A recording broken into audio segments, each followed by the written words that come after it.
Wall Street versus Coronavirus.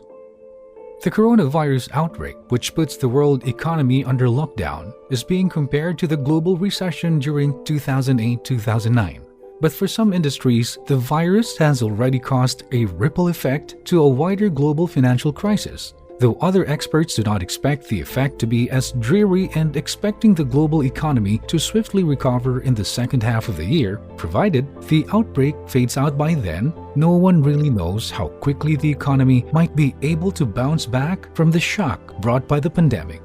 In this video, we will talk about how coronavirus impacts the world economy. If you are new to this channel, please don't forget to like and subscribe so you won't miss any latest video we upload. We also want to hear from you how the coronavirus is affecting you and your job. Please write to the comment section below. Going back to the topic, do you still remember what happened in 2008-2009 recession? As far as we know, there was a major decline in the real estate market that brought the financial economy to a massive plunge. This caused economic activity and international trade to shrink and unleash a chain of reactions. It was recorded that more than 750,000 lost their jobs, recorded every month, a total of 8.7 million over the whole period of the recession.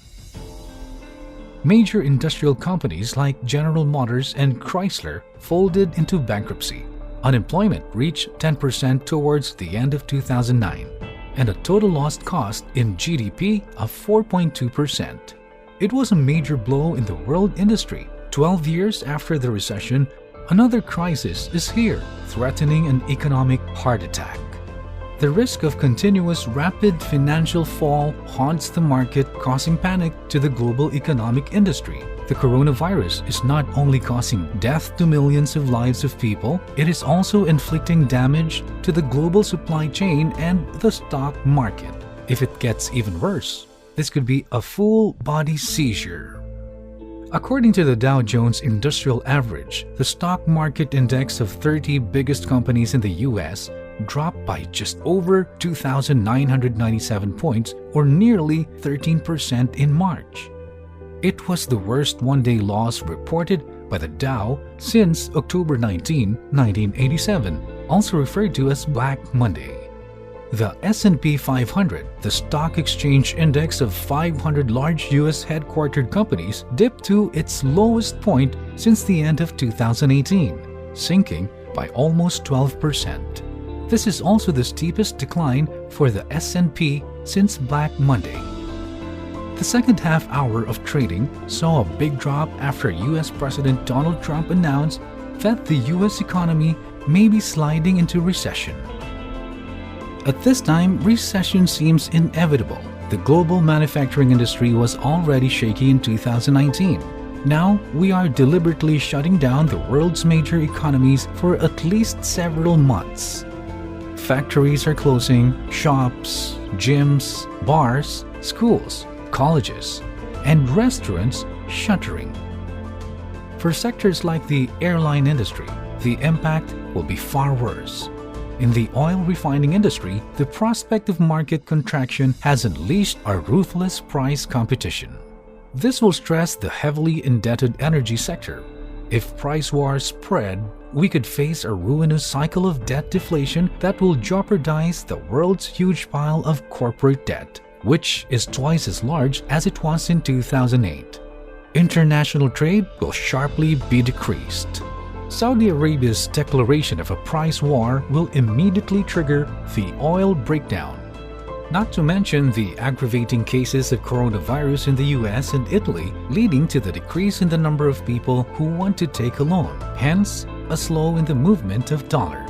Suddenly, it starts to sink that what initially begins as an external biological shock to the economy is mutating into an internal collapse in confidence and credit. Goldman Sachs, a multinational investment and financial expert, predicted 3 million job losses due to coronavirus. They said that if the actual number of jobs lost by the end of the summer is close to this large figure, it will be the worst month in the pace of job loss compared to the Great Recession. The U.S. Securities and Exchange Commission the securities regulator, said that U.S. markets will remain open despite the significant fall in speculation that markets could stop trading. To salvage the economic slowdown, the U.S. Federal Reserve slashed interest rates to almost zero and promised to purchase government debt worth billions of dollars. The Federal Reserve usually takes such measures during an economic crisis. The U.S. market tumble particularly affected Australia, whose benchmark stock index fell by 9.7% by the end of the trading day. The Australian dollar also weakened against the U.S. dollar. The Australian share market closed down 7.33% as energy companies saw double-digit losses. The Nikkei in Japan was down 5%, while shares in Hong Kong were off 3.5%. There is genuine panic in the price action. I haven't seen anything like this for years, said Chris Weston, head of research at the web trading platform Pepperstone in Melbourne. Oil prices continued to fall, with Brent North Sea oil plunging more than 10% to a 4-year low, owing to the sliding demand and an ongoing price war between Russia and Saudi Arabia. Global oil prices are now below $30 a barrel, the lowest in 4 years.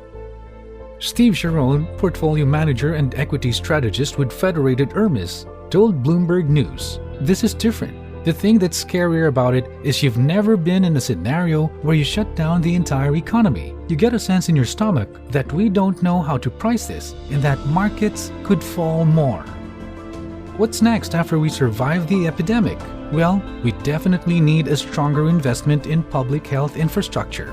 Every country clearly needs improved health surveillance and emergency facilities, as well as significant reverse capacity. Finally, let's hope that this current crisis quickly passed. When the world gets there and tries to heal and recover, the U.S. needs an actionable plan on how the economy as well as the society can be prepared and avoid being fragile to health crises like this. It is obvious how our public medical infrastructure and the U.S. National Health Safety Unit are unprepared. But instead of blaming and finger-pointing, it would be better to stand together and make a stronger investment towards public health policy. If you like this video, please give it a good thumbs up and be sure to subscribe for more video updates. Please continue to stay safe in this trying time. Thank you all for watching.